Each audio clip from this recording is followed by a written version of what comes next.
Hello, friends. I'm so excited to be here with Stacee Graves, who's going to be talking to us about Akashic Record reading.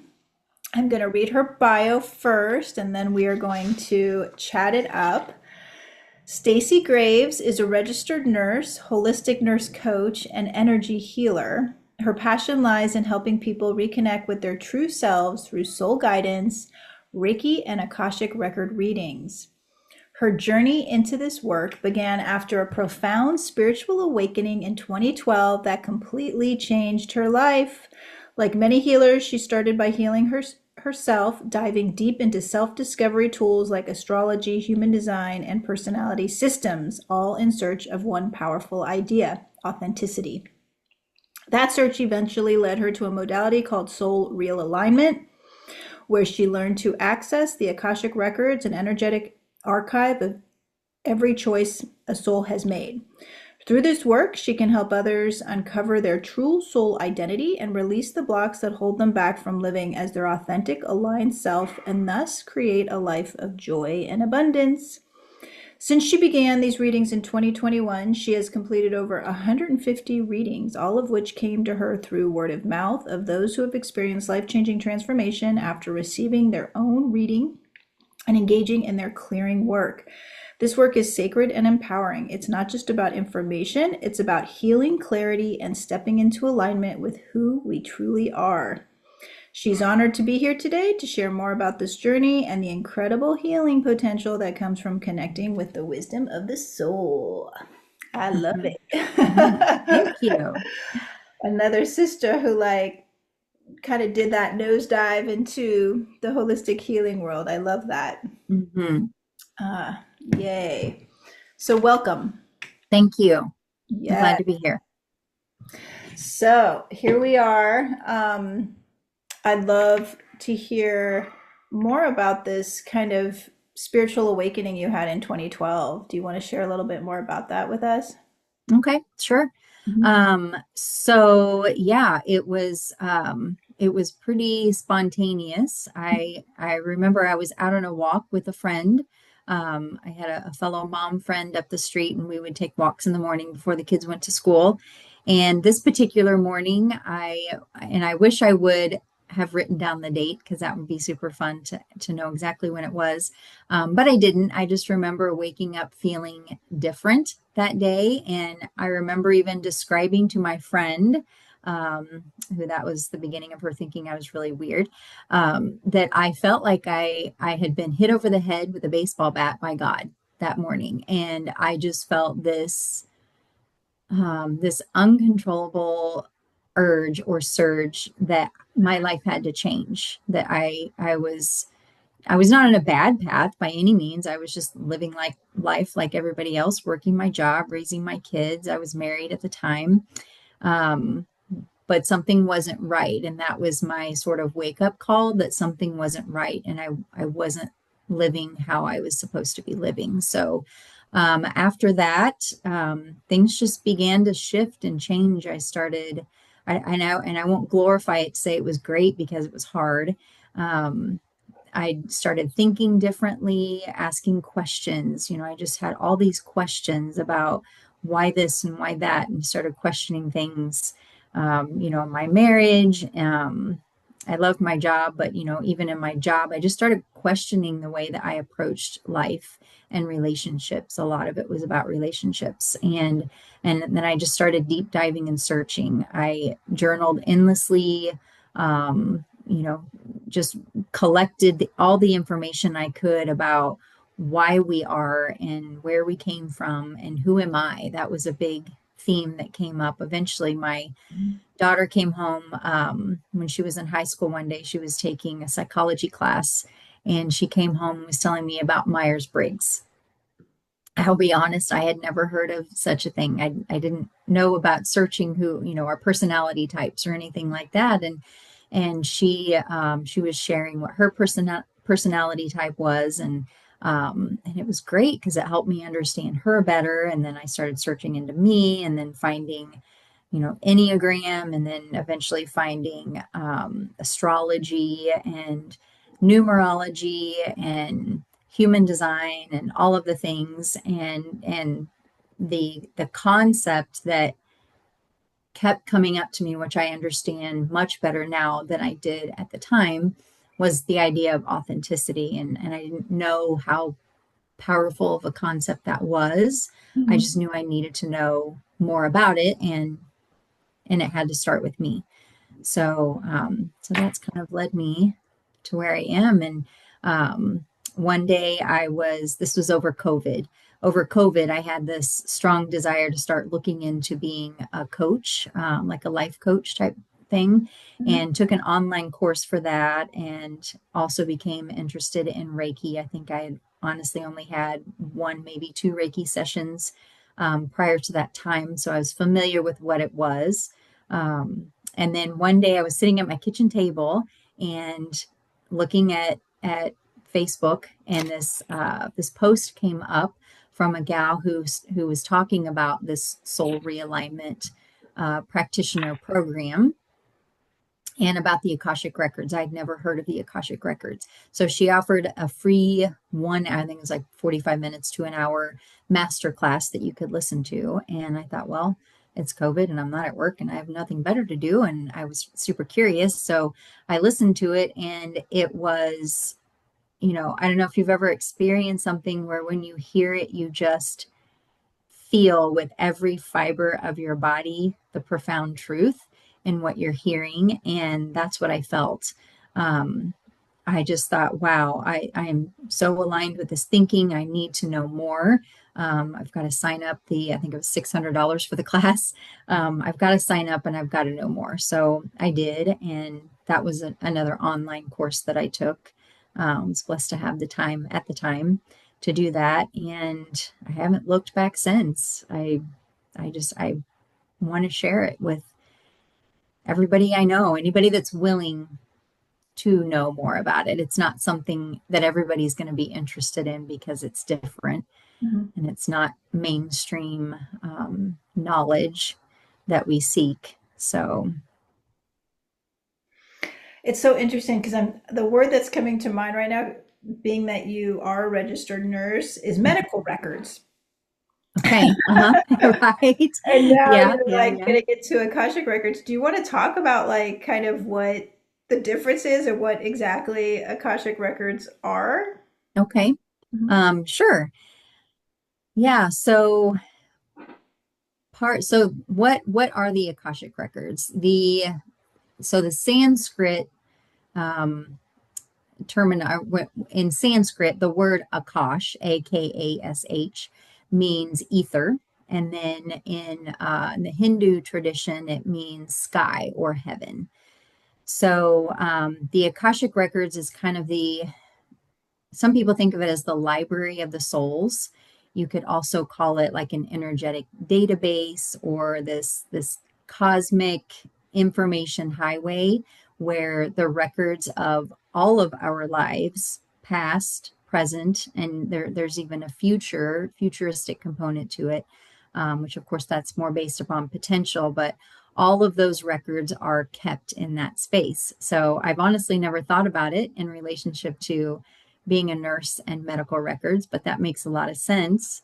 If you think about, what in medical records, that's what a person's body has experienced up to that time. So, yeah, that's interesting. Mhm. But part of what really caught my attention particularly with the Soul Realignment program, was that it is based on a protocol. So there's a protocol of questions that I ask into the Akashic records. Um, so I have to get permission from the person. It's a very sensitive place, and it's very sacred. So I approach the work in that way, that it's very sacred information. Um, Kind of like with medical records, you have HIPAA, right? We have to have permission to Yeah. enter into. It's so funny. I've never thought of it like that. So we enter the records, and I find out the person's full birth name, their full current name, their birth date, and then their city and state of birth. So that information just allows me to, when I go into the records, to say, this is the soul that I'm looking for. They were called this, and now they're called this, and they were born here at this particular time. So the time of birth isn't important, but the date of birth is. And then I asked, did I locate this soul? Do I have this soul confused with any other alive or dead? And I use a pendulum to get the answers. Um, and so once I locate the soul, then I can start getting into the information. Hmm. So neat. So neat. So then, um, so do you want to share a little bit about what someone would expect in a reading? Like what kind of information exactly would they be getting? And Yeah. we'll start there and then I'll. Okay.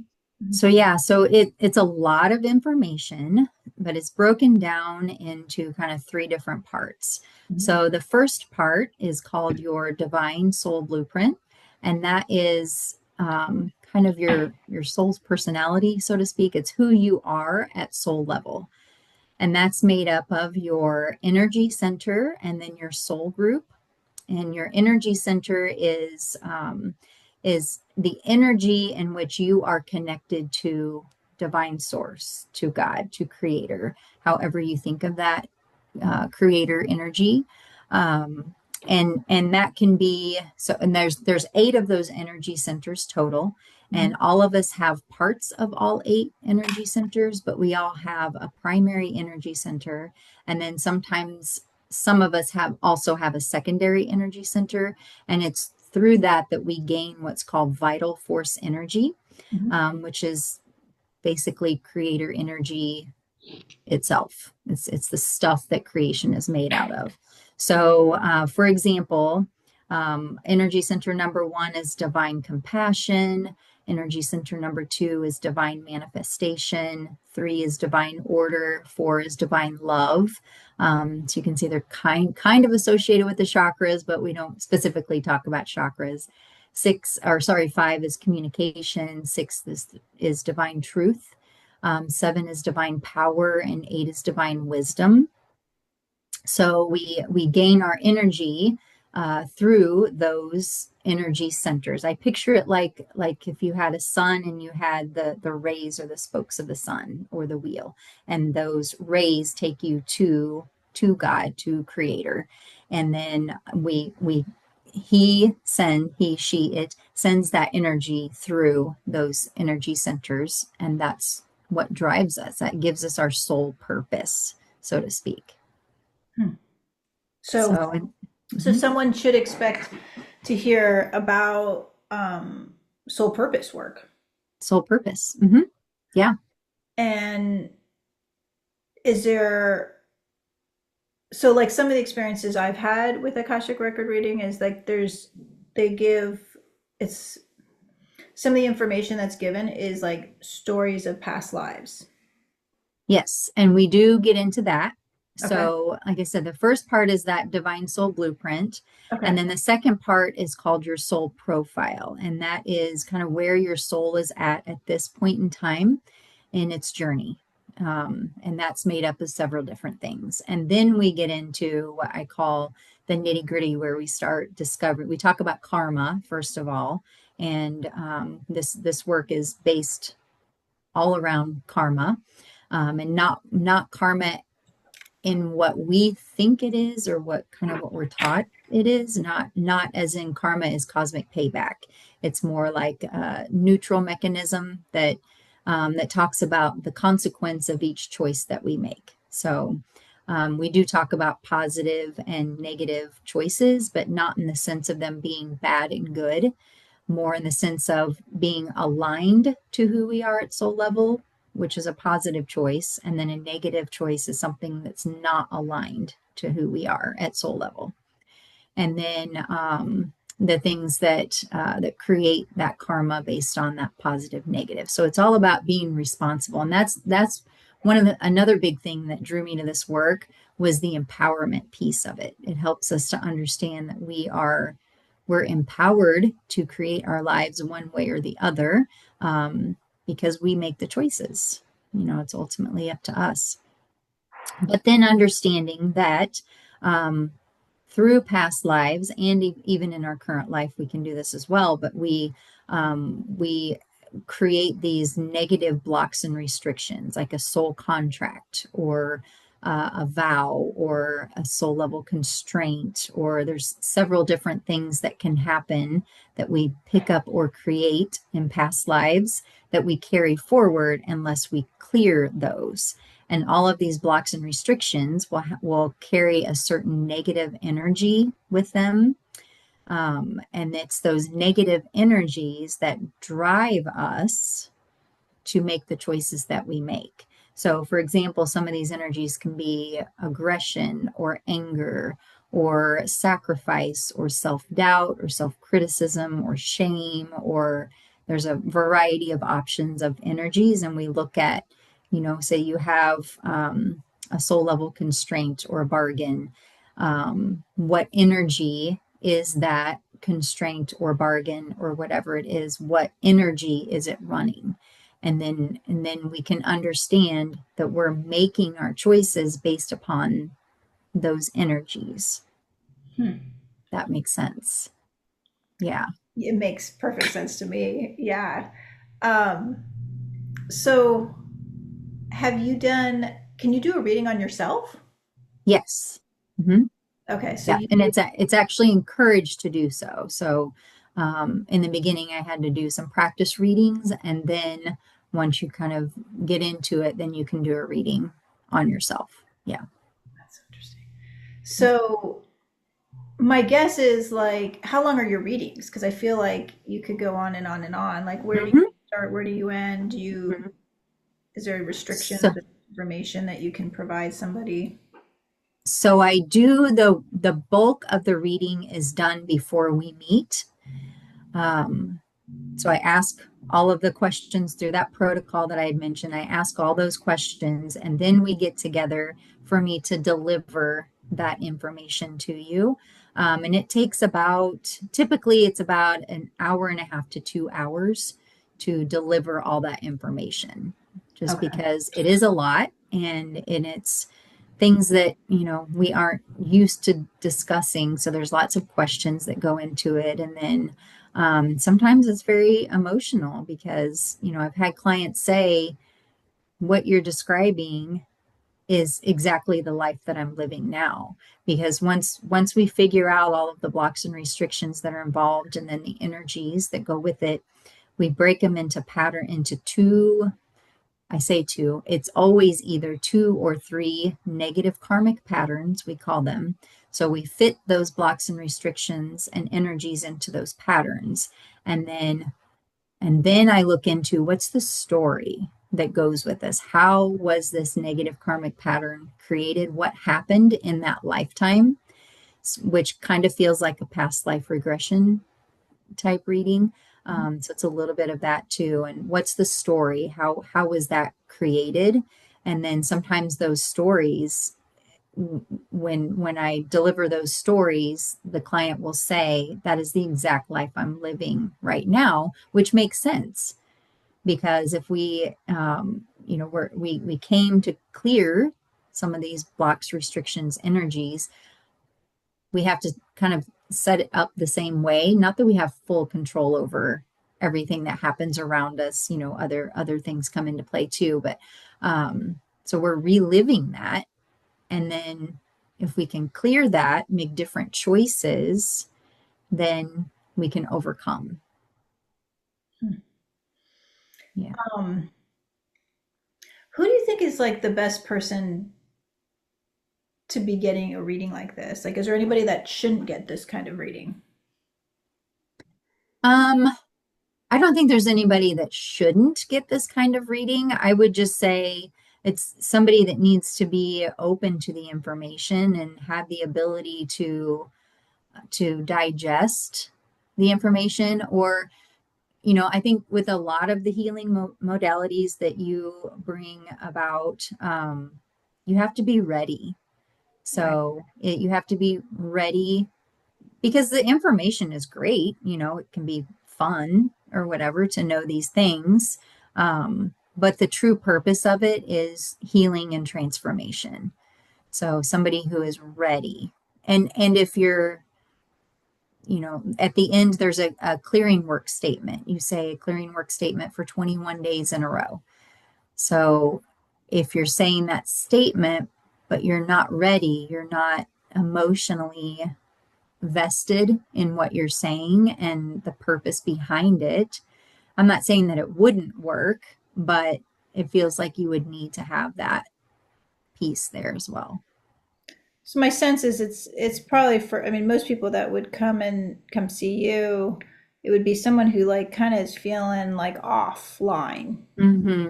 Like Mm-hmm. I'm not feeling aligned. I feel like I need to shake things up. And like can't seem to connect all the dots Yeah. to why they might, because I mean, you actually started in that Mm-hmm. way, right? Where you're like, what's Mm-hmm. going on? I'm a nurse and I'm a mom and I'm married, like all these things. On paper, you look great, but you were internally, Exactly. you were Mm-hmm. feeling misaligned.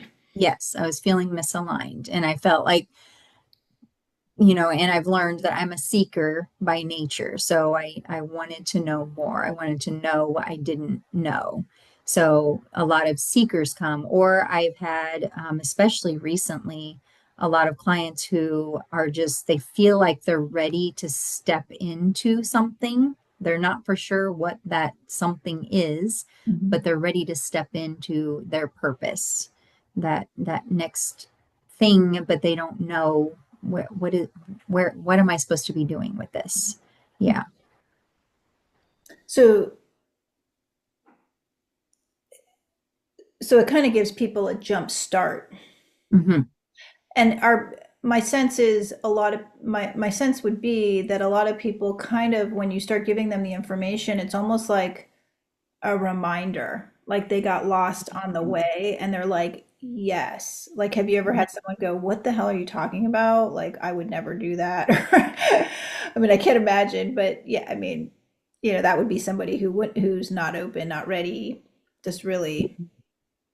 Yes. Well, and I've never had anybody that says, that's ridiculous, that's not me, anything like that. Sometimes it's when we're talking about who they are at soul level, I feel that, but I'm not quite sure what that means or how that fits on me, kind of thing. Or there's another. I feel like I'm going to get off your question. I'm sorry, so we Right. might have to You're go good. back to that. Mhm. But there's another thing that can happen, and this part sometimes tends to kind of wig people out a little bit. But there's something that you can have called an attaching soul.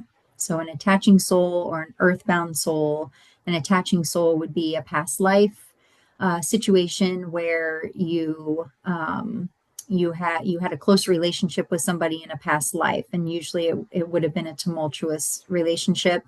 That person died before you. They didn't transition on, and when a person doesn't transition on, they don't have access to their own vital force energy to stay on the three-dimensional plane, basically.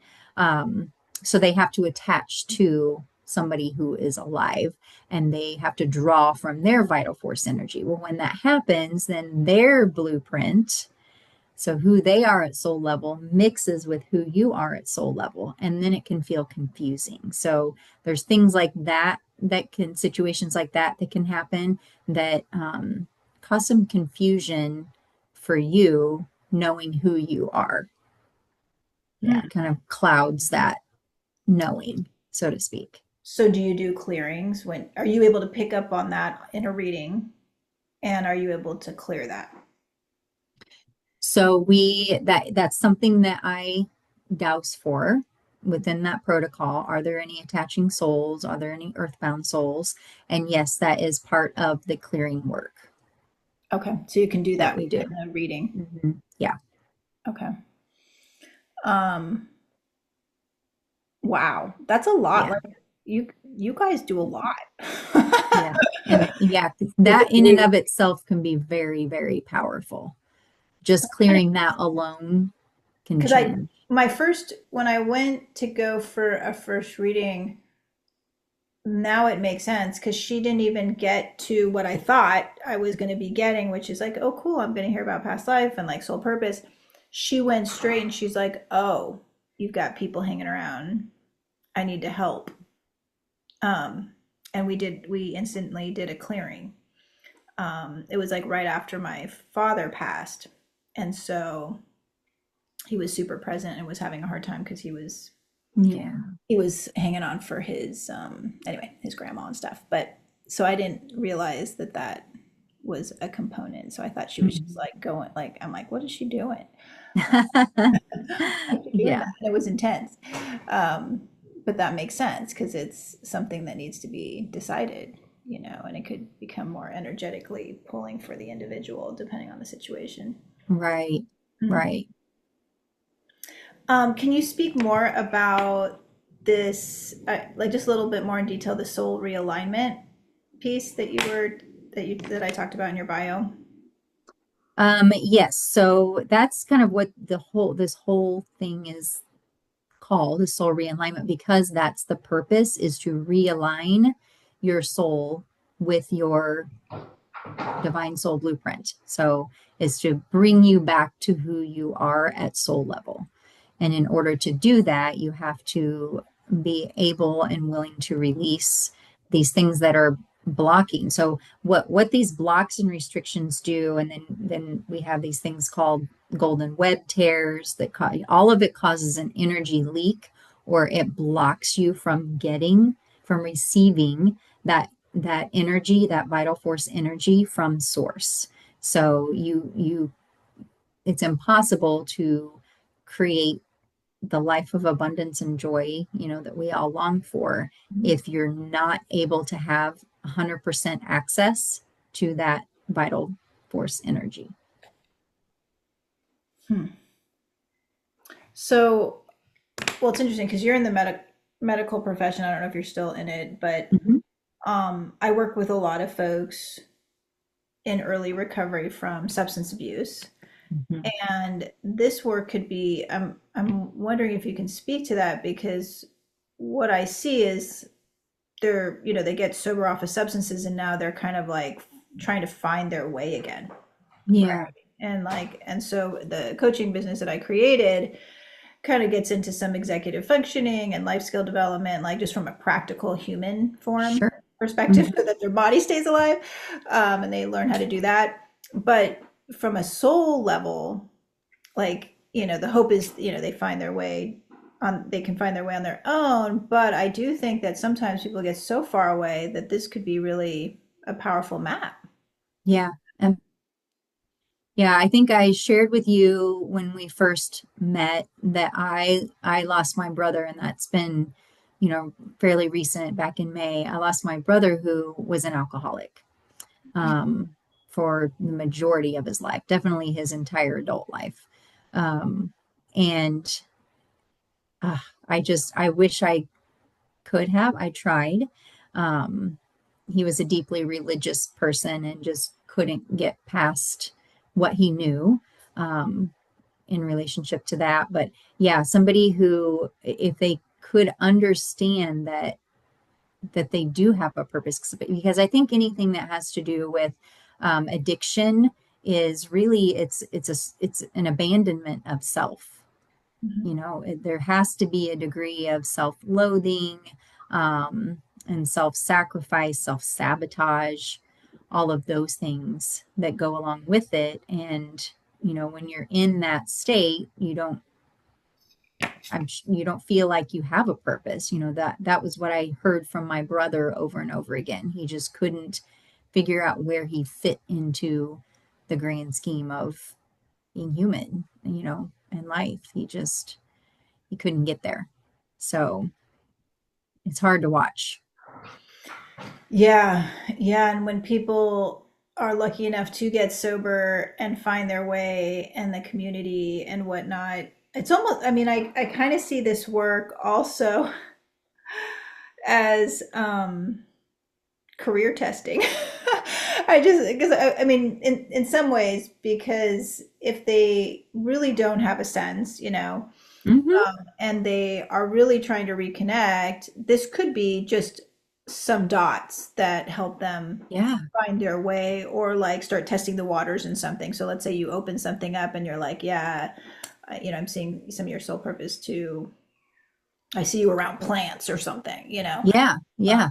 that No, very much so. some tips, and they can, maybe go get an internship or get some part-time job and like explore in that area and see if it like ruffles their feathers in a way that's that gets them in a direction that realigns with something.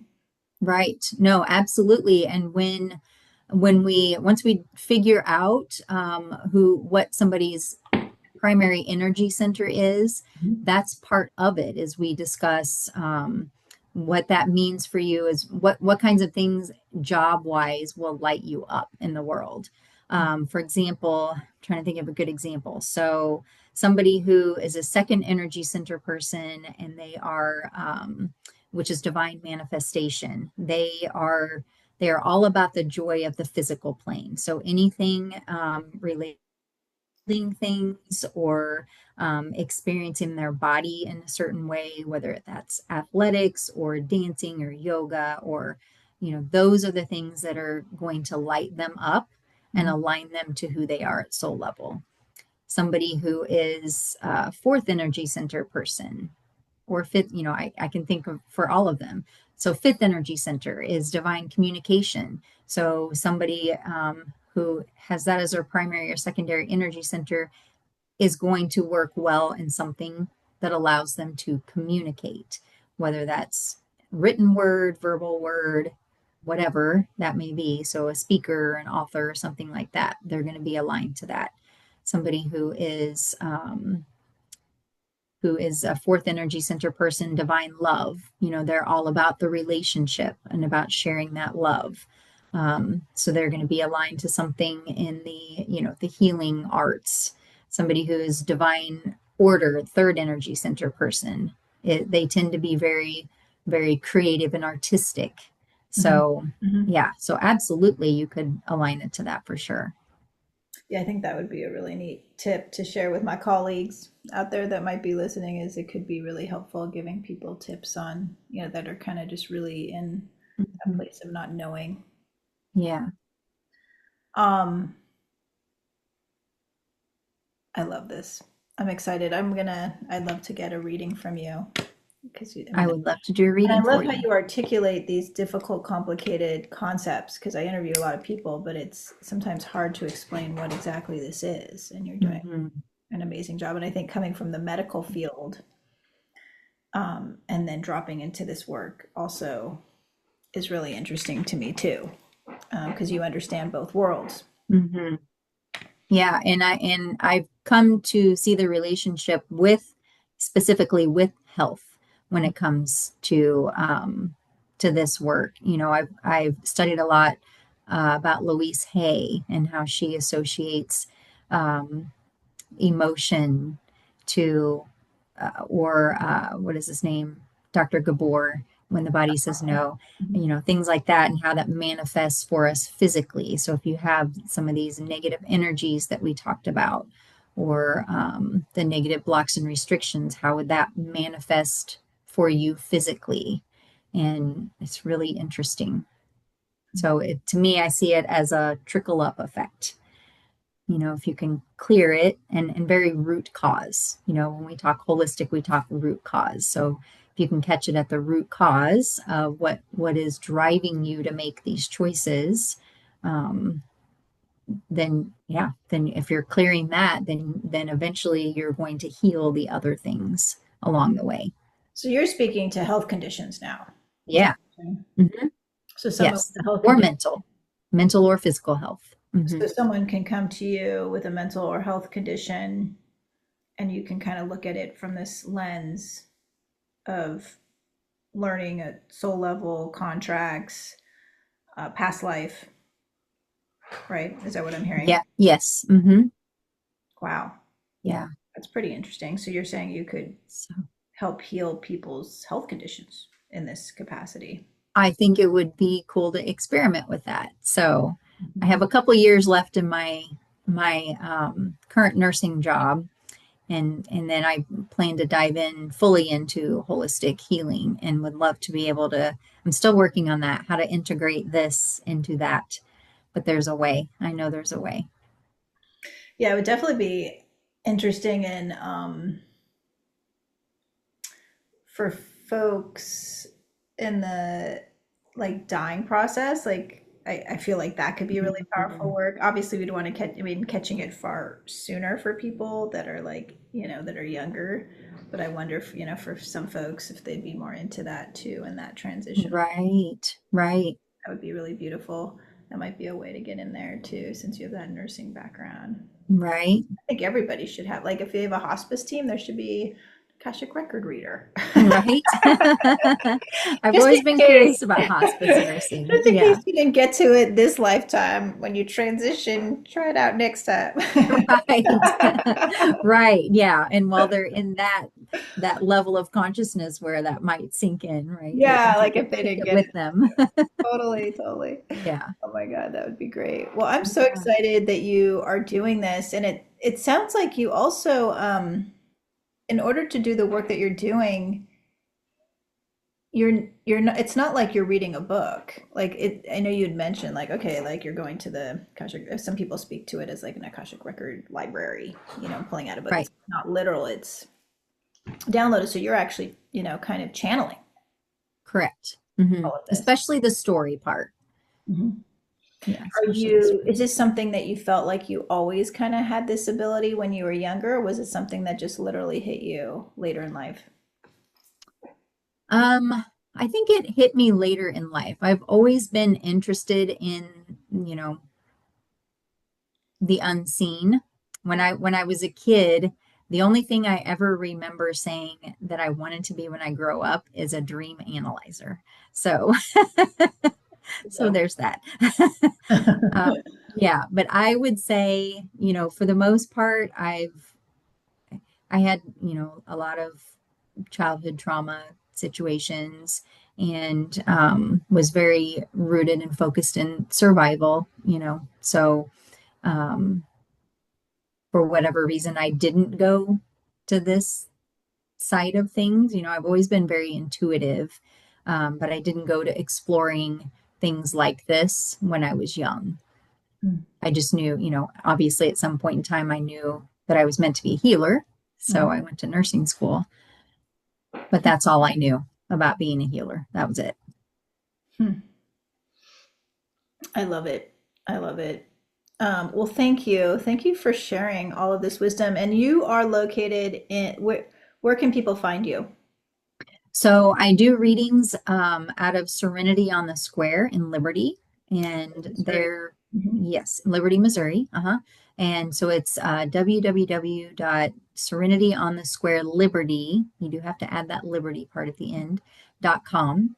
And when you go to their website, you'll see a space for Akashic Records, and that's where you can schedule me. So currently, I don't have my own website or social media. At one point in time, I had started to start my own business called Authenticity Authenticity